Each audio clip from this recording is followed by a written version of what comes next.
కాంగ్రెస్ ప్రభుత్వం పైన తీవ్ర స్థాయిలో ధ్వజమెత్తారు మాజీ మంత్రి బీఆర్ఎస్ వర్కింగ్ ప్రెసిడెంట్ కేటీఆర్. ఇక అబద్ధపు హామీలతో ప్రజలందరినీ మోసగించారని ఆరోపించారు. బీఆర్ఎస్ పాలనలో నోటిఫికేషన్లు జారీ చేసి పరీక్షలు నిర్వహిస్తే ఆ క్రెడిట్ మొత్తాన్ని కూడా కాంగ్రెస్ తీసుకుంటోందని విమర్శించారు.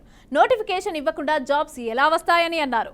కాంగ్రెస్ ప్రభుత్వ తీరు కనీస అవగాహన లేకుండా వ్యవహరిస్తోందని అన్నారు.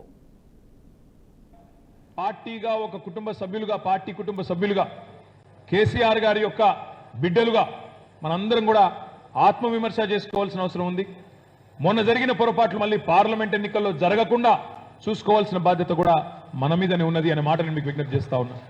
ఏంది ఆత్మవిమర్శ, ఏం చేసుకోవాలా అంటే కొన్ని విషయాలు మనం పని చేసుకుంటూ వెళ్ళిపోయినాం. మనం పని చేసుకుంటూ వెళ్ళిపోయినాం. 1,60,283 మంది పిల్లలకు ప్రభుత్వ ఉద్యోగాలు 9.5 ఏళ్లలో ఇచ్చుకున్నాం.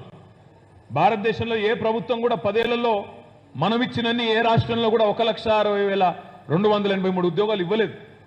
అంటే భారతదేశంలోనే అత్యధికంగా ఉద్యోగాల భర్తీ చేసి కూడా ఆ పిల్లలకు ఆ విషయాన్ని వివరించి చెప్పడంలో, విడమర్చి చెప్పడంలో, వాళ్ళ మనసు గెలుచుకోవడంలో ఎందుకో విఫలమైనాం.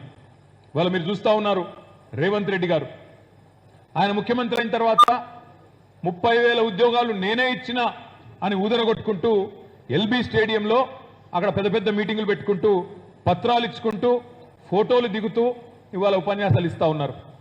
మనం చెప్పవలసిన బాధ్యత మన మీదే ఉన్నది. పిల్లలకి ఇప్పుడు పెళ్లి చేసుకొని సంసారం చేస్తే కదా పిల్లలు పుట్టేది కాదా? మరి రేవంత్ రెడ్డి గారి ప్రభుత్వం వచ్చినాక ఒక్క నోటిఫికేషన్ ఇవ్వలేదు, ఒక్క పరీక్ష పెట్టలేదు.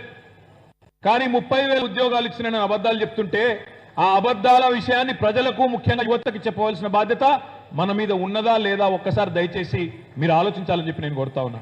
ఈ తప్పు మనం చేసినాం. మనం ఉద్యోగాలు ఇచ్చి కూడా చెప్పుకోలేకపోయినాం. పార్టీగా ఒక